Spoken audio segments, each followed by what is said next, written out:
আসসালামু আলাইকুম। আজ শুক্রবার ২৬ জুন ২০২৬, ১২ আষাঢ় ১৪৩৩ বঙ্গাব্দ, ১০ মহরম ১৪৪৮ হিজরি। স্বাগত জানাচ্ছি আমাদের প্রতিদিনের আয়োজন আজকের প্রধান প্রধান জাতীয় দৈনিক পত্রিকার প্রথম পাতার খবরে। আমার দেশের প্রধান শিরোনাম, বিনিয়োগ সহযোগিতা সহ ১৩ সমঝোতা স্মারক সই। এই খবরে বলা হচ্ছে, বেইজিংয়ে তারেক কিয়াং বৈঠক। তিস্তা প্রকল্পে চীনের কারিগরি সহায়তার আহ্বান প্রধানমন্ত্রীর, আজ জিনপিং এর সঙ্গে বৈঠক। শত বছরের ভয়াবহ ভূমিকম্পে ভেনেজুয়েলায় নিহত ১৬৪, নিখোঁজ ১১,০০০, জরুরি অবস্থা জারি। ভিআইপিদের নিরাপত্তা দিলেও কষ্টের জীবন পুলিশের। এ খবরে বলা হচ্ছে, ভিআইপি প্রোটোকলে ১৬১৯ পুলিশ সদস্য, অধিকাংশের সময় কাটে মোবাইল দেখে। মন্ত্রীর বাসায় দর্শনার্থীদের সঙ্গে বচসার ঘটনাও ঘটে। কন্ডেম সেলে ইবাদত বন্দেগী করে দিন কাটে সেই মিন্নির। এই খবরে বলা হচ্ছে, বরগুনায় রিফাত হত্যাকাণ্ডের ৭ বছর আজ, মিন্নির মধ্যে কোনো অস্থিরতা নেই, সবসময় চুপচাপ। নেইমারের ফেরার মঞ্চে ভিনি জাদুতে গ্রুপ সেরা ব্রাজিল। Brazil ৩-০ Scotland. অন্তহীন ভোগান্তিতে চিকিৎসা সেবা ম্লান ঢামেক হাসপাতালে। এ খবরে বলা হচ্ছে, বিছানা ও খাবারের ড্রয়ারে কিলবিল করে তেলাপোকা ছারপোকা, যন্ত্রপাতি বিকল, দালাল চক্রের দাপটে রোগী যাচ্ছে ক্লিনিকে। দৈনিক ইত্তেফাকের প্রধান শিরোনাম, তারেক রহমান ও শি জিনপিং বৈঠক আজ। এ খবরে বলা হচ্ছে, ১৩ সমঝোতা স্মারক সই, বেইজিংয়ের সঙ্গে সম্পর্ক উন্নয়ন পররাষ্ট্রনীতির অগ্রাধিকার বলেছেন তারেক রহমান।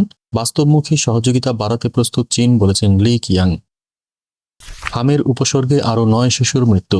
এই খবরে বলা হচ্ছে, হামে আক্রান্ত শিশুদের ৬ সপ্তাহ বিশেষ যত্নে রাখার পরামর্শ। লক্ষ্মীপুরে বাসায় ঢুকে মা ও ৩ মেয়েকে কুপিয়ে হত্যা, সন্দেহভাজন যুবককে গণপিটুনি, হাসপাতালে মৃত্যু। জোড়া ভূমিকম্পে ভেনেজুয়েলায় জীবন ও সম্পদের ব্যাপক ক্ষতি, প্রায় ২০০ মরদেহ উদ্ধার। এই খবরে বলা হচ্ছে, মৃতের সংখ্যা ১০,০০০ থেকে ১ লাখে যেতে পারে। ক্ষতিগ্রস্তের পর বন্ধ প্রধান বিমানবন্দর।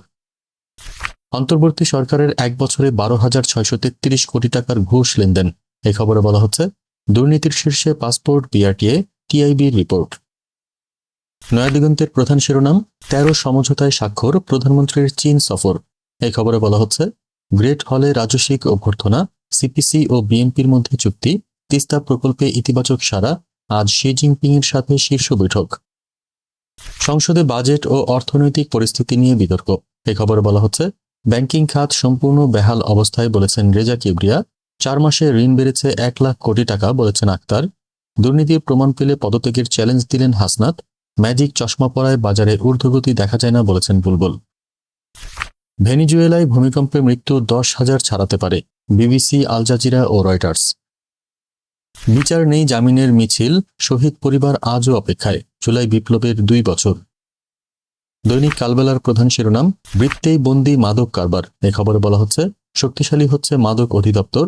২০২৪ সাল থেকে আইন শৃঙ্খলার দুর্বলতায় বেড়েছে পাচার, হয়েছে সহজলভ্য। দেশে ৮৩ লাখ মানুষ মাদকে আসক্ত, যাদের বেশিরভাগই বয়সে তরুণ। তিস্তা সহ নদী ব্যবস্থাপনায় চীন বাংলাদেশ ঐকমত্য। এ খবরে বলা হচ্ছে, প্রধানমন্ত্রীর চীন সফরে দ্বিপক্ষীয় সম্পর্কে নতুন মোড়। গ্রেট হলে রাজস্বিক অভ্যর্থনা ও গার্ড অব অনার, ১৩টি এমওইউ স্বাক্ষর, আজ দেশের উদ্দেশ্যে রওনা হবেন প্রধানমন্ত্রী।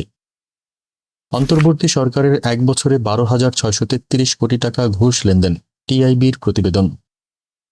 ব্রাজিলের ছন্দ ফিরছে, চাই গতি। কালের কণ্ঠের প্রধান শিরোনাম, ঢাকা বেইজিং ১৩ সমঝোতা। এ খবরে বলা হচ্ছে, ২ প্রধানমন্ত্রীর বৈঠক, বিনিয়োগ সহযোগিতায় ৪টি চুক্তি ও বিনিয়োগ প্রতিশ্রুতি। ব্রিক্সে যোগ দিতে চীনের সমর্থন পাবে বাংলাদেশ। বাংলাদেশ থেকে কাঁঠাল রপ্তানি চীনা ভাষায় স্কুল কারিকুলামে যুক্ত করা নিয়ে পৃথক ২টি সমঝোতা সই। অন্তর্বর্তী সরকারের ১ বছরে ঘুষ লেনদেন ১২,৬৩৩ কোটি টাকা, টিআইবির জরিপ। এ খবরে বলা হচ্ছে, সর্বোচ্চ ঘুষ দুর্নীতি পাসপোর্ট ও বিআরটিএ সেবায়, সার্বিকভাবে দুর্নীতি বৃদ্ধি ১৫.১%। ভূমিকম্পে বিধ্বস্ত ভেনেজুয়েলা। এ খবরে বলা হচ্ছে, রিক্টার স্কেলে ৭.২ ও ৭.৫ মাত্রায় জোড়া আঘাতে এ পর্যন্ত নিহত ১৮৮, আহত ১,৫২০ জন, ১০,০০০-এর বেশি প্রাণহানির সংখ্যা, জরুরি অবস্থা ঘোষণা। ব্যয়ের চাপে বড় সংকটে সিমেন্ট শিল্প, উৎপাদন সক্ষমতা ৮ কোটি টন, বিক্রি তলানিতে। এ খবরে বলা হচ্ছে, মেগা প্রকল্পে ধীরগতি ও নির্মাণ খাতে মন্দা, উৎপাদন সক্ষমতার বড় অংশ অলস বসে আছে। সমকালের প্রধান শিরোনাম, বিনিয়োগ ও উন্নয়নে ১৩ সমঝোতা স্মারক সই, চীন সফর, শির সঙ্গে প্রধানমন্ত্রীর বৈঠক আজ। এই খবরে বলা হচ্ছে, প্রধানমন্ত্রী লি কিয়াং এর সঙ্গে দ্বিপক্ষীয় বৈঠক, তিস্তাসহ সব নদী ব্যবস্থাপনায় সহযোগিতার আশ্বাস, দুই দেশের সম্পর্ক আরও এগিয়ে নেওয়ার আশা। 1 মিনিটে 2 বার ভূমিকম্প, 10,000 প্রাণহানির শঙ্কা, ভেনেজুয়েলা। এ খবরে বলা হচ্ছে, 100 বছরের শক্তিশালী কম্পন, 188 মরদেহ উদ্ধার, ধ্বংসস্তূপের নিচে বহু মানুষ আটকা পড়েছে, উদ্ধার কাজে বিশেষ দল পাঠিয়েছে একাধিক দেশ। পানামা পেপারসে নাম, 121 কোটি টাকা পাচারের মামলা, ব্যবসায়ীর জালিয়াতি। এ খবরে বলা হচ্ছে, রপ্তানি পণ্যের মূল্য 5 ভাগের 1 ভাগ দেখানো হয়। ভেনির সাম্বায় ফিরল সুন্দর ব্রাজিল, মিয়াজাকিতে নতুন আশা। দৈনিক সংগ্রামের প্রধান শিরোনাম, চীনের প্রেসিডেন্ট শি জিনপিং এর সাথে সাক্ষাৎ আজ, বাংলাদেশ ও চীনের মধ্যে 13 সমঝোতা স্মারক স্বাক্ষর। ভেনেজুয়েলায় শক্তিশালী জোড়া ভূমিকম্পে নিহত 164, 1900 সালের পর সবচেয়ে শক্তিশালী ভূমিকম্প। গ্রুপ চ্যাম্পিয়ন হয়েই নকআউটে ব্রাজিল। এই বাজেট জুলাইকে ধারণ করেনি, সংসদে বাজেট আলোচনায় বিরোধী দলের সদস্যরা। যুগান্তরের প্রধান শিরোনাম, চীনে শিল্পপতিদের প্রধানমন্ত্রী, বিনিয়োগ করুন, সব সুবিধা পাবেন।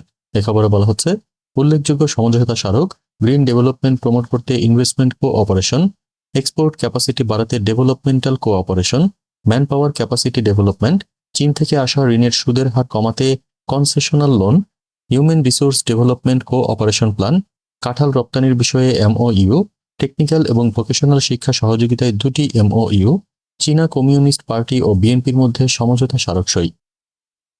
বড় ভূমিকম্পের আশঙ্কা, মোকাবিলায় প্রস্তুতি কম। এই খবরে বলা হচ্ছে, ঝুঁকিপূর্ণ ভবন চিহ্নিত ও মেরামতের জোর দাবি।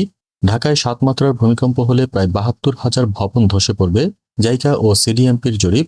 4 তলার ওপরে 6 লাখ বহুতল পাকা ভবনের মধ্যে অন্তত 40% ভবন চরম ঝুঁকিপূর্ণ, বুয়েটের পুরাকৌশল বিভাগের অধ্যাপক ও ভূমিকম্প বিশেষজ্ঞ।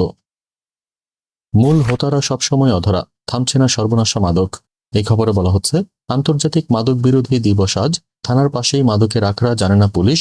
দেশে মাদকসেবী 83 লাখ, সিংহভাগী তরুণ। 5 বছরে মামলা 4,35,000, আসামি 5.5 লাখ।